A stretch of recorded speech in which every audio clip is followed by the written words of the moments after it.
클레멘트 코스 교육방송 채널의 지식 2에서 살아야 할 이유를 가르쳐주는 학교 클레멘트 코스가 소개된 적이 있다. 미국 작가 쇼리스가 창립한 클레멘트 코스는 노숙인들의 지원활동을 돕는다. 그런데 이 코스는 인문학 교육을 통해서 노숙인들에게 삶의 의미를 일깨워줘 삶에 대한 의지를 자극한다. 빅 이슈라는 잡지를 팔며 자신들의 자존감을 회복하고 있는 그들의 가슴에는 조합번호와 함께 이런 문구가 적혀 있다고 한다. 나는 지금 구걸하는 것이 아니라 일을 하고 있습니다. 클레멘트 코스는 먹고 사는 문제가 해결되어야만 그 다음 무언가를 추구할 수 있다는 통념을 과감히 뒤집었다. 그랬더니 전혀 희망이 보이지 않던 이들에게 새로운 삶의 활기가 샘솟았다. 이 대범한 역발상이 죽어가던 사람, 아니 이미 죽어 있던 사람을 살린 것이다. 우리나라에도 이 시스템이 2010년 도입되어 요즘 간간히 빅이슈를 팔고 있는 노숙인들을 볼 수 있다. 하지만 안타깝게도 아직 대중에게는 이 취지가 정확히 전달되지 못한 느낌이다. 의미 추구에 용기 있게 뛰어든 그들이 어쩌면 우리 주변의 가장 생생한 스승인 셈이다. 요컨대 의미야말로 어떤 난관도 뚫는 돌파력이라 할 수 있다. 꼬리를 자르라. 구스토브의 선택. 살다 보면 포기해야 할 경우가 있다. 또 어떤 일을 있어도 포기하지 말아야 할 것이 있다. 우리는 그 틈바구니에서 헷갈리기 십상이다. 그래서 자주 듣는 질문이 이것이다. 포기해야 할 때에 포기하지 말아야 할 때를 어떻게 알 수 있습니까? 식별의 방법이 궁금합니다. 바로 고냐, 스톱이냐의 문제. 의외로 나의 대답은 복잡하지 않다. 만일 그것을 포기했을 때 평생 후회가 될지 안 될지를 먼저 생각해 보라. 후회하게 될 것이라는 생각이 들면 포기하지 말아야 한다. 설령 그것을 이루어지지 않더라도 후회가 안 될 것이라는 생각이 들면 포기해도 좋다. 이는 나 자신이 나를 위하여 세운 기준이다. 포기를 했으면 후회하지 말아야 한다. 포기하지 않았어도 후회하지 말아야 한다. 그러므로 후회되는 일은 반대를 선택하는 것이다. 도마뱀의 생존법. 도마뱀은 꼬리를 밟히면 꼬리를 끊고 도망친다. 과감하게 자신의 몸체 일부를 버리고서 죽음의 위기를 탈출하는 것이다. 이처럼 포기할 때는 미련 없이 과감해야 한다. 마케도니아의 대왕 알렉산더가 이끄는 군대가 페르시아를 쳐부수기 위해 전진하던 때의 일이다. 사기 충전에 있어야 할 군인들은 마치 적의 포로가 되기라도 한 듯 힘겨운 행군을 하고 있었다. 왕은 곧 그 이유를 알아차렸다. 군인들이 전투에서 승리하여 얻은 전리품들을 몸에 잔뜩 지니고 걸었던 것이다. 왕은 즉시 행군을 멈추게 하였다. 그러고는 전리품들을 모두 모아 불태울 것을 명령했다. 군인들은 몹시 불평했지만 그것은 결국 페르시아와의 전투에서 승리할 수 있는 원동력이 되었다. 또 한 번은 헤레스폰트 해협을 건널 때였다. 알렉산더는 자신의 소유를 장병과 그 지역 주민들에게 다 나누어 주었다. 이를 본 한 신하가 그렇게 다 나누어 주시면 무엇이 남느냐고 물었다. 그러자 알렉산더는 당당한 목소리로 대답했다. 짐은 앞에 있는 희망을 갖겠노라. 역시나 알렉산더답게 그는 용기 있는 포기로 위대한 영토력을 보여주었다. 아무리 소중한 것이라도 장애가 된다고 판단되면 버릴 줄 아는 대담함이 우리에게도 필요하다. 그런데 그의 말이 참 멋있다. 짐은 앞에 있는 희망을 갖겠노라. 물론 잘 안 버려질 때도 있다. 머리론 되는데 몸과 마음이 안 따라주는 것이다. 이럴 때 내가 즐겨 쓰는 심리 기법이 있다. 나는 의도적으로 묻는다. 300년 후에 이 일은 과연 어떤 의미를 지닐까? 너무 먼 얘기처럼 들리는가? 좋다. 그럼 이렇게만 바꿔도 느낌이 확 올 것이다. 10년 후에 이 일은 과연 나에게 어떤 의미를 지닐까? 이렇게 물음을 던져놓고 나면 마음에 평정이 밀려온다. 아무리 태산처럼 보이는 것이라도 흐르는 세월 속에서 멀찍이 떨어져서 돌아보게 되면 아스라이 눈꽃만하게 보이기 마련인 것. 포기할 땐 눈 딱 감고 과감하게 체념할 줄 알아야 한다. 몽땅 쏟으라. 포기할 때 과감히 내려놓되 전진할 땐 전력을 써둘 줄 알아야 한다. 기왕지사 어영부영은 이를 그르치는 지름길이다. 전인 전인대사 전인사대 천명이라는 이거 왜 갑자기 진인 진인 4대 천명. 진인대사 천명이라 했듯이 몽땅 쏟아 최선을 다하는 것이다. 1863년 안톤 루빈시테인의 지도하는 제1기 음악교실의 행정에 초라하게 눈빛으로 살아있는 20대 청년이 들어왔다. 이 청년은 누구보다 열정적으로 음악 공부에 전념 후에 세계적으로 추앙받는 작곡가로 이름을 올렸다. 그의 이름은 바로 차이코프스키. 그는 무의미한 시간을 가장 아까워했던 인물에 종종 나태해지려는 자신의 채찍질하며 이렇게 말한다고 한다. 정신을 차리고 서두르자. 시간이 없다. 내 영혼은 있는 이 아름다운 선율을 그대로 놔둔 채 죽을 수는 결코 없다. 이랬기에 차이코프스키는 오늘날의 그놈의 인기가 시그러들지 않는 것 아닐까? 열정이라 불러도 좋고 신념이라 해도 좋고 사명감이라 청해도 좋다. 일단 자신의 눈앞에 수행해야 할 어떤 과제가 주어졌을 땐 이런 지칠 줄 모르는 에너지를 응집시켜 동력을 삼킬 줄을 알아야 한다. 아들도 힘이 엄청나다. 이들도 힘이 엄청나다. 아들 셋이 뭉치면 때로는 전력으로, 때로는 추진력으로, 때로는 돌파력으로 둔갑해서 그 어떤 장애도 뚫는다. 괜찮다, 괜찮다. 실패의 악몽이 크다. 벗어날 길은 자라보고 놀란 가슴 소뚜껑 보고 놀란다고 한번 실패를 맛본 사람은 실패의 경험이 트라우마가 되기 쉽다. 그리하여 탈출의 길을 묻는 이가 제법 있다. 실패의 충격이 너무 커서 악몽이 되었습니다. 실패만 생각하면 진땀이 나고 겁이 덜컥 생깁니다. 출구는 없나요? 주의를 환기시키는 이야기부터 먼저 하겠습니다. 미국 미시간주 애나버에는 로버트 맥머스가 설립한 뉴 프로덕트 웍스 박물관이 있습니다. 실패 연구 권위자가 만든 박물관답게 그 콘셉트는 바로 실패입니다. 무연담배, 무쇠콜라, 스프레이식 치약 등 기업들의 다양한 실패작 13만여 점을 전시하고 있는 이곳이 의미하는 많은 뒤집기 발상, 바로 상품의 실패가 회사의 실패는 아니라는 것. 로버트 맥머스는 박물관을 찾는 기업인들에게 자동차왕 헨리 포드의 이 말을 상기시킵니다. 실패란 보다 현명하게 다시 시작할 수 있는 기회다. 실패를 두려워하는 것이 인지상정입니다.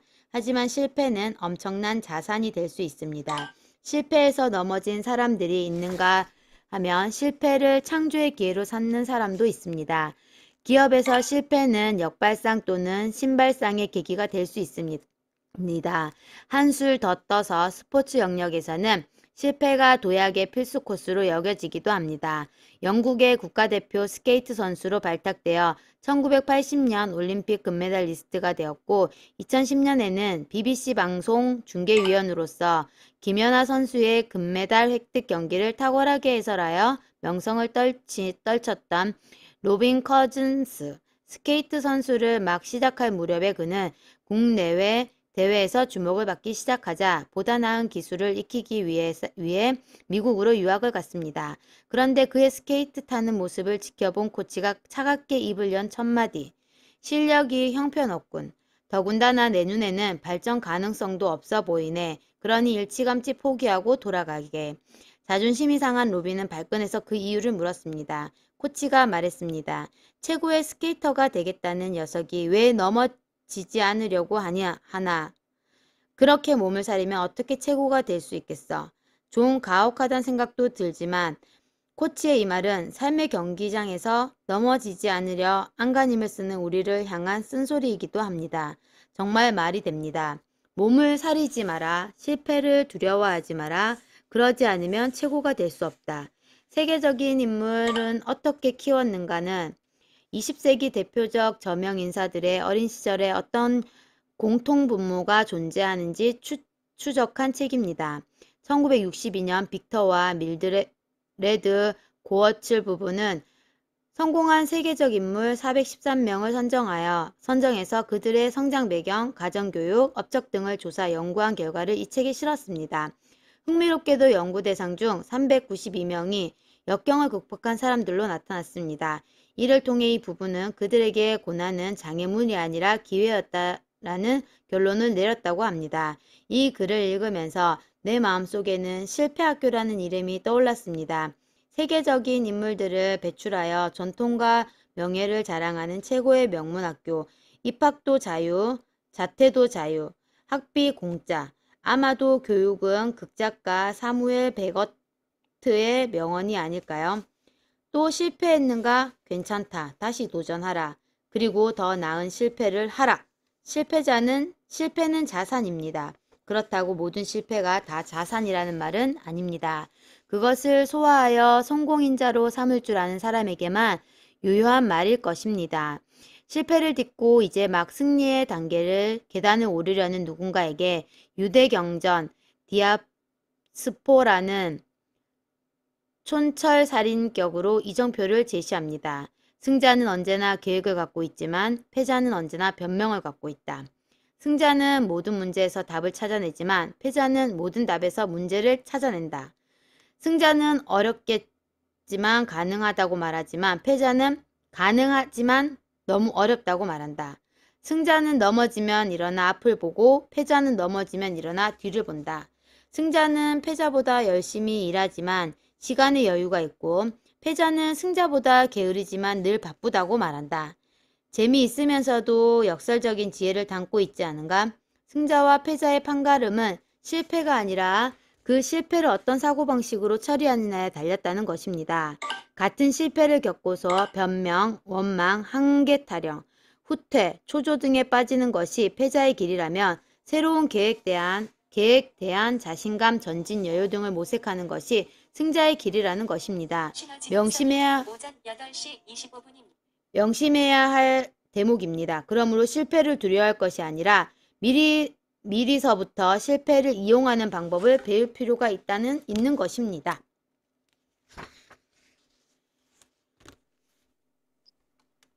불리함의 효과. 지금 우리 앞에 있는 것. 지난해 어느 도시의 부부가 잠깐 대화를 나눌 기회가 있었다. 지방 강연에 만난 자리였다. 얘기가 돌고 돌아 젊은이들의 취업 문제로 화제거리로 떠올랐다. 나는 그 상실을 절감고 있는지 몰랐다. 도지사의 대답은 의외였다. 구직난만 있는 게 아닙니다. 사실 구인난도 심각합니다. 무슨 말인가요? 일자리가 모자라는 게 아니라는 거죠. 우리도만 하더라도 조금 외곽에 나가면 기업들의 인력을 구하느라 난리예요. 우리 젊은이들은 대기업에만 쏠리고 있으니까 중소기업들이 할 수 없는 외국인 근로자를 채용할 수밖에 없고 그것으로도 안 되면 불법 체류자들까지 마구 고용하게 되는 거죠. 그렇군요. 현대 언론을 통해 높은 실업률만 강조되고 있으니 일반인들은 구직자들의 정말 갈 곳이 없어서 그런 줄 아는 게 아닙니까? 바로 그겁니다. 누구든지 인생의 밑바닥을 걸친 일부터 차근차근 배우면서 출발하고자 하면 아직도 우리 사회에는 기회가 많습니다. 보이지 않는 허상은 단박에 꿈꾸기보다 내 앞의 현실에 온몸을 부딪혀야 할 때 기회라는 녀석을 잡힐 수밖에 없다는 결론이다. 그나마 위안이 되었지만 여전히 정체불명의 채증을 가시질 않았다. 인터넷 포털 사이트나 요즘 나온 정보 서적들을 일별하다 보면 금세 다시 증세가 도지곤 한다. 그놈의 대세라는 것이 딱이니 버티고 있기 때문이다. 문제로 뜻하는 영어 프로브럼이라는 단어가 앞에 있는 것을 가리킨다는 요즘 세상에 돌아가는 형국은 그 모양새다. 지금 내 앞에 나만의 문제가 있는 것이 아니라 사방 내에 있는 것들은 나에게 골칫거리가 된다는 얘기다.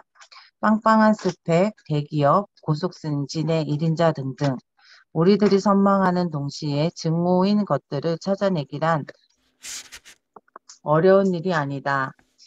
어쨌든 이런 애증은 동경을 품고 있으면서 우리의 현실의 초라함을 절로 어깨가 추측 움츠려 들기 십상이다. 언도독 이야기. 나 역시 저런 현상을 안타까워했던 판이 있었는데 통쾌한 뒤집기 논리가 내 고정관념의 한방 강타로 날라왔다. 세상을 바꾸는 것은 이미 감정에 도달한 사람들이 아니다. 오히려 세상에서 왕따를 당하는 인물들이 자신의 한계를 극복하기 위해 창의적 활동을 한다. 언더독, 영구로 유명한 말콤 글레이드웰이 국내 모 신문사와의 인터뷰에서 밝힌 논리다. 그의 주장은 파격적이다. 그동안 조사해봤더니 놀랍게도 10번 중 3, 4번은 언더독들이 이기는 것을 관찰했다. 이 정도면 엄청난 승률 아닌가? 언더독의 사전 의미는 패배가 예상되는 존재, 투기견, 경기에서 밑에 깔린 개를 언더독이라고 하며 깔고 있는 개를 탑독이라 하는 데서 기인한다. 여기서 발전하여 시합이나 게임 등에서 객관적 전략이 떨어지는 사람이나 팀을 언더독이라 부르게 된 것이다. 그런데 어떻게 약자가 강자를 이길 수 있을까? 글래드웰은 이 이를 분리함의 효과라고 설명한다. 다윗이 골리앗을 이긴 것은 골리앗의 싸움 법칙을 거부했기 때문이다. 완전히 다른 창조적 전략, 돌파 매질이 나올 수 있었던 이유는 다윗의 전략적 약자였던 까닭이다. 혁신의 원천이 바로 다윗의 작은 키라는 주장이다. 그러면서 그는 베트남과 이라크를 비교했다. 두 나라 모두 미국이라는 골리앗과 맞붙었지만 한 나라를 이겼고 한 나라는 졌다. 이라크는 당시 미국이 사용하던 전쟁의 법칙을 따라서 싸웠지만 베트남은 달랐다. 자신들의 한계를 알고 게릴라전을 펼쳤던 것이다. 이처럼 현실 세상에서 벌어지는 계란으로 바위치기 또는 다윗과 골리앗 사례들을 4년여에 걸쳐 조사한 말콤 글래드웰의 결론은 비상하다. 사회는 상처받은 사람들에 의해 발전하고 있음을 명심해야 한다. 그들은 세상을 우리와 다른 관점에서 보기 때문이다. 돌이켜보니 나 역시 약점이나 상처가 오히려 큰 독이 된 경우가 많다. 예컨대 나는 책을 읽으면 핵심을 금방 파악하는 재주가 있다. 이는 비엔나에서 유학할 때 터득한 장점이다. 수업이나 시험 때 아무리 원어민과 독일어가 달리니까 그것을 만회하기 위해서 내가 찾아낸 방법이 핵심 파악이었다. 이는 이해에도 정리에도 큰 도움이 되었다. 내용이 부실한 장황한 설명보다 간결하면서 정곡을 담고 있는 내 발언을 교수들이 흡족해 했던 것이 기억난다. 또 나는 건강이 안 좋은 편이다. 1997년부터 비형 간염을 앓다가 간경화가 심해져서 1년 6개월간 요양을 한 적도 있다. 지금도 간신히 회복하며 겨우 기능을 하고 있는 간을 달래가며 살고 있는 형편이다. 그러나 우리는 이를 약점이 아니라 강점으로 인식한다. 겪어본 사람만이 안다고 내가 약한 체질이니 병을 앓고 사는 사람들, 또 어려운 상황에서 힘겹게 살아가는 사회적 약자들에 대한 연민을 떨칠 수는 없을 것이다. 이는 내 본분상 정말 큰 축복이 아닐 수 없다. 그리고 피로에 취약한 몸뚱아리를 건사해야 하니 자연스레 시간과 기운을 허투루 쓸 수 없었던 것. 이것이 비교적 많은 강연 활동 중에도 책임을 지필할 수 있었던 까닭이 되어 주었다. 그뿐이 아니라 어릴 적 가난 속에서 매사 노력하는 근면의 사람이 되었다. 지금도 내 마음속에 인간의 재반 현상에 대한 부산한 고뇌와 문제의식이 있기에 이렇듯 집요하게 진리를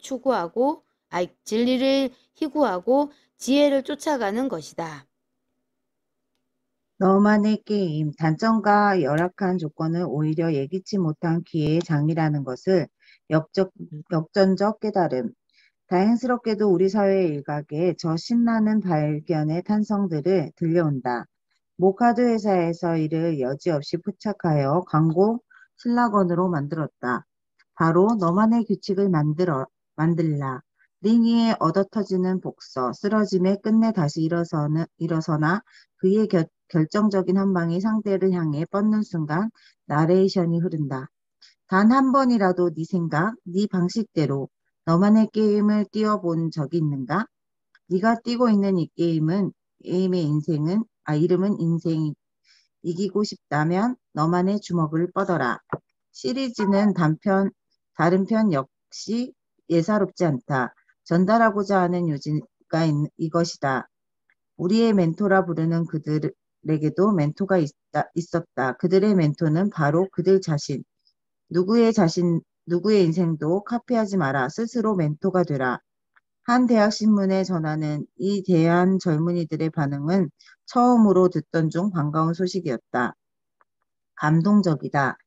힘내라는 위로의 말보다 행동하게 만드는 진취적인 멘트가 좋다. 누구보다 나 자신을 믿어야겠다는 생각이 들었다. 아무렴 그래야 한다. 비단 청춘뿐이랴 중년, 장년, 노년 가릴 것 없이 이 시간 잠시 의기소침해 잠긴 이가 있다면 심기일전하여 혹이라도 부려야 한다. 무엇이 두려운가? 언제부터 차라리 잃을 것이 없는 인생인데 에라 모르겠다. 나도 한번 해보자 하고 주먹을 불끈 쥐어볼 일이다. 저 태평양 건너 미국의 어느 씩씩한 대한민국 여성이 외쳤다는 구호가 한번 목청껏 지르면서 He can do it, she can do it, why not me? 얘도 할 수 있고, 왜 나만 못할 소랴? 딩동. 고통의 생활. 누구나 자신의 분량만큼 아프다. 1982년 진해에서 해군 소위로 복무하고 있을 때 큰 고뇌가 밀려왔다. 아무래도 진로를 확실히 결정해야 할 때가 찼다는 강박으로 며칠 밤잠을 못 이뤘다. 당시는 전두환 독재 정권이 서슬퍼렇던 시기였는데 민주화 운동의 성지 명동 성당을 중심으로 한 김수환 추기경 및 카톨릭 사제들의 활약상이 나를 유혹하며 그 대열에 합류할 것을 내적으로 종용하고 있던 터였다. 다 좋은데 평생 독신으로 살아야 할 것이 마음에 걸렸다. 자신감이 생기질 않아 궁굴리던 끝에 엉뚱한 생각을 짜냈다. 근처 밀양에 표충사회를 가보자. 독신으로 살아가는 마찬가지인 스님들이 마냥 행복해 보이면 나 역시 무조건 고. 하지만 만일 그들의 얼굴에 수심이 가득 차 있으면 고민 끝. 그래 어느 일요일 큰맘 먹고 출발했는데 좀 헤매느라 당도하고 보니 저녁 어둠이 깔릴 즈음이었다. 스님들은 시간 기도하러 들어갔는지 보이지 않아 멀찍이 느릿느릿 움직이는 실루엣만 어렴풋이 보고 내려왔다. 오늘의 행은 일당 만족. 고즈넉한 정막을 확인했으니 이 정도면 고민 개소. 결국 몇 개월 더 번민하다가 평생 번복하지 못할 결단을 내렸다. 그러면 지금 나는 고뇌에서 해방되었을 때 이게 해방되었을 때 아니다. 메뉴만 바꿨을 뿐 내 안의 갈등은 여전히 기승을 부리고 있다. 상처, 미움, 고독, 피로, 낙심 등등. 왜 나에게라고 문제가 없는 것일까?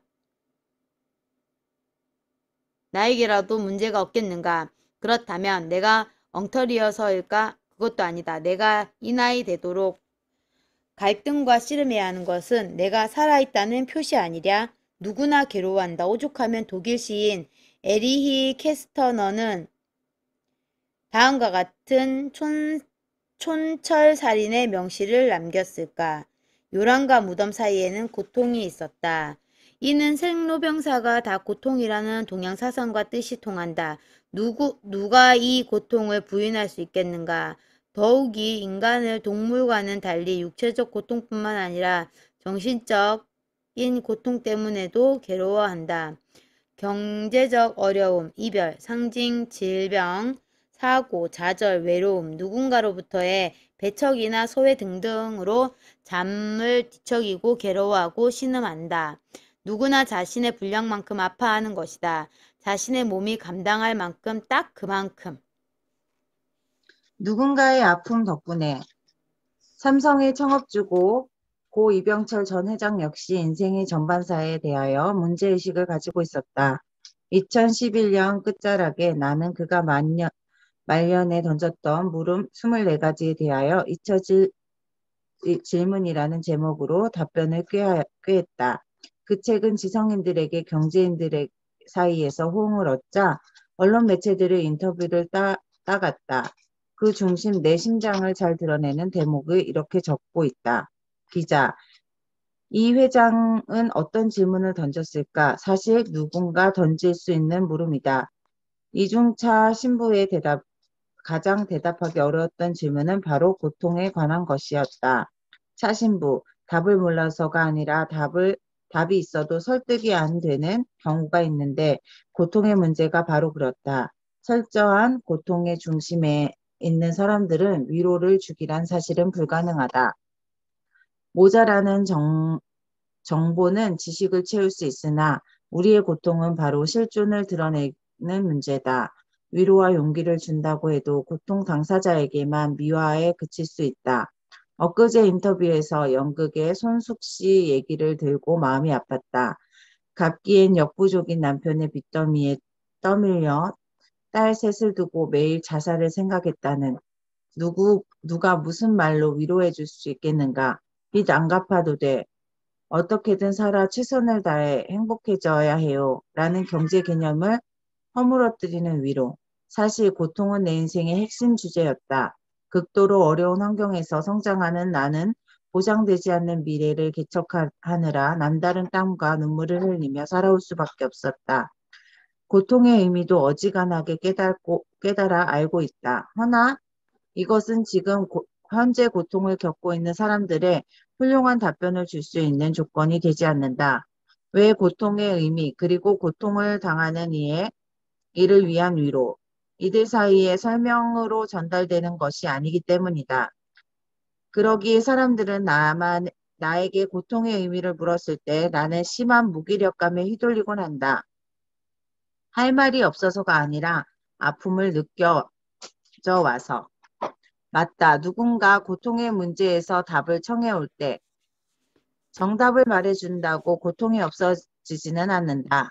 희한하게도 고통이 멋지게 설명될 때 해소되는 것이 아니라 함께 아파할 때 절감되는 것이다. 사랑이 고통에 분담해주기 때문이리라. 그래서인가 우리 시대의 삶의 주제를 폭넓게 사유했던 작가 최인호는 이렇게 말한다. 지금 내가 행복을 느끼고 있다면 그것은 어느 누군가에게 겪고 있는 고통 덕이다. 현재 누가 누리고 있는 안락 역시 지구 저편에 누군가의 통철한 아픔에 빚을 지고 있는 것이다. 옳은 말이다. 우리는 이 말에 경제에 관해서 이해할 수도 있고 역대감의 측면에서도 알아볼 수 있다. 하여튼 나의 고뇌, 나의 땀과 수고 덕에 누군가가 살고 또 누군가가 이름 모르리에 처절한 번뇌 덕에 내가 사는 것이다. 예를 들어보자. 한번 이런 상상을 해보라. 창가에 앉아 그윽한 향 커피를 즐긴다. 나는 이 순간 행복감을 주는 커피는 누군가의 땀과 수고가 배어 있다. 바로 에티오피아 어느 농장의 일꾼의 노동 그리고 그에 비해 턱없이 낮은 임금. 그의 덕에 나는 지금 여유로운 향긋함에 빠져들고 있는 것이 아닌가? 이런 연관성은 가까이 가족이나 친구 또는 직장에 적용된다는 그러므로 우리가 겪는 괴로움은 어떤 형태로든 누군가와 연관이 되어 있다는 사실을 깨닫는 것만으로도 그리하여 그것이 긍정적인 의미를 발현한다는 것만으로도 이미 위로가 된다 할 것이다. 그렇다면 고통을 겪고 있는 당사자가 바로 희망의 서광임 셈이다. 그렇다. 내가 겪고 있는 고통은 내가 동의하건 말건 이미 지구상 어느 누군가에 선익을 끼치고 있다는 것이다. 너의 고통이 우리의 희망이다. 너의 고통이 우리의 희망이다.